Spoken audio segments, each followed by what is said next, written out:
നമുക്ക് എല്ലാവർക്കും കൂടി ഓണത്തിന് പഞ്ചരത്നത്തിലേക്ക് പോവാന്നാണ് അച്ഛൻ വിചാരിച്ചിരുന്നത്. ഇതുവരെ പഞ്ചരത്നം വിട്ട് ഒരു ഓണവും വിഷുവും അച്ഛനുണ്ടായിട്ടില്ല. ഇത്തവണ ഒത്തുകൂടാനായിട്ട് പലരും ഇല്ലെങ്കിലും എനിക്ക് അവിടെ പോയി നിൽക്കാതെ പറ്റില്ല. തിരുവോണമായിട്ടും ആ വീട് അടഞ്ഞു കിടന്ന അത് ലക്ഷ്മിയുടെ ആത്മാവിനോട് ഞാൻ കാണിക്കുന്ന അനീതിയായി പോകും. നമുക്ക് പഞ്ചരത്നത്തിലേക്ക് പോവാച്ചാ, ഞങ്ങളും വരാം. അല്ല, നമുക്ക് പോയിക്കൂടെ രഘുവേട്ടാ? അല്ല, പഞ്ചരത്നത്തിലേക്ക് പോകുന്നതും അവിടെ ഓണം ആഘോഷിക്കുന്നതും ഒക്കെ എനിക്ക് സന്തോഷമുള്ള കാര്യം തന്നെ. പക്ഷേ നീ അത്രയും ദൂരമൊക്കെ യാത്ര ചെയ്യുന്നത് റിസ്ക് അമ്പിളി. അമ്മ, അമ്പിളിയുടെ മനസ്സിന്റെ പ്രശ്നങ്ങൾ പോലും വയറ്റി വളരുന്ന കുഞ്ഞിന്റെ ആരോഗ്യത്തെ ബാധിക്കുമെന്നാ ഡോക്ടർ പറഞ്ഞേ. ഇവിടെ ഞാനിങ്ങോട്ട് കൊണ്ടുവന്നതും അതാ. അച്ഛന്റെയും ചീരന്റെ മക്കളുടെയും കൂടെ കഴിയുന്നതാ ഇപ്പൊ ഇവളുടെ ആഗ്രഹം. അത് പിന്നെ ഞാൻ സാധിപ്പിച്ചു കൊടുക്കണമല്ലോ.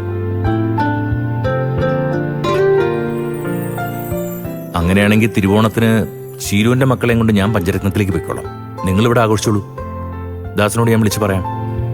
പിന്നെ ഇവിടെ കാര്യങ്ങളൊക്കെ ചെയ്യാനാണെങ്കിൽ ഭാനുമ്മയുണ്ടല്ലോ. ഞങ്ങളുടെ ഓണാഘോഷം എങ്ങനെയെങ്കിലും നടക്കുമെന്ന് വെക്കാച്ചാ. അച്ഛൻ ഒറ്റയ്ക്ക് 2 കുട്ടികളെയും കൊണ്ട് പഞ്ചരത്നത്തിൽ പോയിട്ട് എന്ത് ചെയ്യാനാ? അവിടെ ആരെങ്കിലും സഹായത്തിനുണ്ടാവും അമ്പിളി. ഞാൻ സരോജിനെ വിളിച്ച് കാര്യം പറഞ്ഞിരുന്നു. അവൾക്ക് വയ്യാത്തോണ്ട് ബന്ധത്തിലുള്ളൊരു കുട്ടിയെ അയച്ചു തരാമെന്ന് പറഞ്ഞിട്ടുണ്ട്. സരോജിനി ആന്റിയുടെ വാക്കല്ലേ? ഒരു കുട്ടിയും സമയത്തിന് എത്തിന്ന് വരില്ല. 2 കുട്ടികളെയും കൊണ്ട് അച്ഛൻ കഷ്ടപ്പെടേ ഉള്ളൂ. അതല്ലാതെ ഇപ്പൊ എന്ത് ചെയ്യും അമ്പിളി? ഒന്നുകില് നമ്മളും കൂടി അച്ഛൻ്റെ ഒപ്പം പോണം. അതല്ലെങ്കിൽ ഇത്തവണത്തെ ഓണം പഞ്ചരത്നത്തിൽ വേണ്ട, ഇവിടെ മതിയെന്ന് അച്ഛൻ തീരുമാനിക്കണം. അല്ല അമ്മവ, ഈ അവസ്ഥയിൽ അമ്പിളി അങ്ങോട്ട് കൊണ്ടുപോകണം. അതറിഞ്ഞുകൊണ്ട് ഒരാപത്ത് വിളിച്ചു വരുത്തുന്നതിന് തുല്യമാവില്ലേ? വേണ്ട രഘു, എന്റെ ആഗ്രഹത്തെക്കാളും വലുതാ എന്റെ മോളുടെ വയറ്റിൽ വളരുന്ന ജീവൻ. അതിനൊരു ദോഷവും വരരുത്. ലക്ഷ്മിയുടെ ആത്മാവും അതേ ആഗ്രഹിക്കൂ.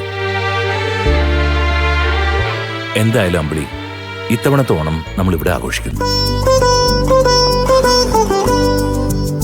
പഞ്ചരത്നം ഇത്തവണ അടഞ്ഞു കിടക്കട്ടെ. കാലം മാറുന്നതിനനുസരിച്ച് മനുഷ്യന്റെ മനസ്സും മാറിയല്ലേ പറ്റൂ.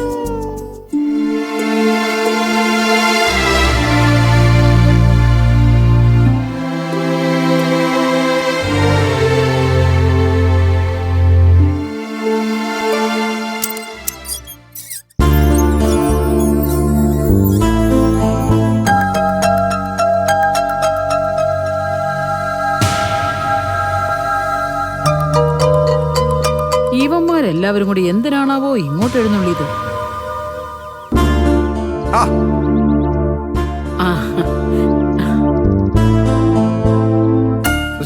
എന്താ എല്ലാവരും കൂടെ? അല്ലവിനെയാ, ഇവരെല്ലാവരും നിന്റെ CCTV കമ്പനിയിലുള്ളവരാണോ? പിന്നെ തന്നെ അറിയില്ലേ? ഇവൻ നമ്മുടെ സ്വന്തം ആളല്ലേ? അല്ലേ ധന? നിങ്ങളിരിക്കേ, നീയും ഇരിക്കേ.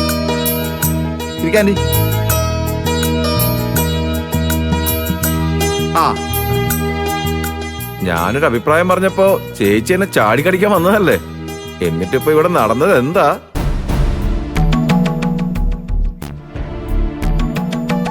ഇത് ചോദിക്കാനാണോ നിങ്ങൾ എല്ലാരും കൂടി ഇങ്ങോട്ട് വന്നത്? ആണോടാ? അയ്യോ, നിങ്ങൾ തമ്മിലുള്ള അഭിപ്രായ വ്യത്യാസമൊന്നും ഞങ്ങൾക്കറിയില്ല. ഞങ്ങൾ ഇവിടുത്തെ ക്ലബിന്റെ ഓണാഘോഷ പരിപാടിക്ക് എല്ലാവരെയും ക്ഷണിക്കാൻ വേണ്ടി വന്നതാ. ബിജോട്ടാ, നോട്ടീസ് എടുത്ത് ആന്റി കൊടുത്തേ. നീ ആ ക്ലബിന്റെ അടുത്തുള്ള വീട്ടിലെ പത്മാവതിയുടെ മോനല്ലേ? ഇത്തവണ ഓണാഘോഷം ക്ലബിനടുത്തുള്ള ഗ്രൗണ്ടിലാ. എല്ലാരും വരണം. ഇരിക്കെ. പുലികളിയൊക്കെ കൊള്ളാലോ. ഇന്ദ്ര, നിങ്ങളിവിടെ ഉണ്ടായിരുന്നോ? ബിജു, ഒരു നോട്ടീസ് ഇന്ദ്രന് കൊടുക്ക. ഇത് ഓണാഘോഷ പരിപാടിയുടെ നോട്ടീസ് അല്ലേ? അതെ, എനിക്ക് കിട്ടിയായിരുന്നു. ഓഫീസിൽ കുറച്ച് ടീം വന്നിരുന്നു, ഞാൻ സംഭാവനയും കൊടുത്തു. ഞങ്ങൾ പിരിവിനൊന്നും നല്ലടാ. ഉത്രാട മുതൽ ചതയം വരെ ക്ലബിന്റെ വക വിവിധ കലാപരിപാടികളും കായിക മത്സരങ്ങളും ഒക്കെ നടക്കുന്നുണ്ട്. അതിൽ പങ്കെടുക്കുന്നവരുടെ പേര് ചേർക്കാൻ വേണ്ടി വന്നതാ ഞങ്ങള്. നിങ്ങളുടെ കുടുംബം മൊത്തം അതിൽ പങ്കെടുക്കണം. അയ്യോ, തിരുവോണ ദിവസം ഇവിടുന്ന് ആരും പരിപാടിക്ക് വരില്ല വിനയ. ഏ, എന്താ ആന്റി അങ്ങനെ പറഞ്ഞു? ഇത്തവണ ഞങ്ങൾക്ക് ഇവിടെ ഒരു സ്പെഷ്യൽ ഓണമുണ്ട്, അതിവിടെ തന്നെ ആഘോഷിക്കണം.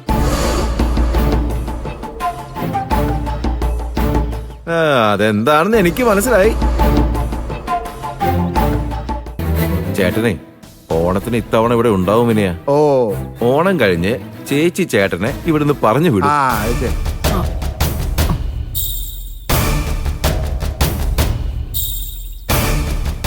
എന്തായാലും ഞാൻ ചേട്ടനെ അനന്തം മാഷിന്റെ വീട്ടിൽ കൊണ്ടുപോയി വിട്ടത് വെറുതെ ആയില്ല. എനിക്കത് മതി.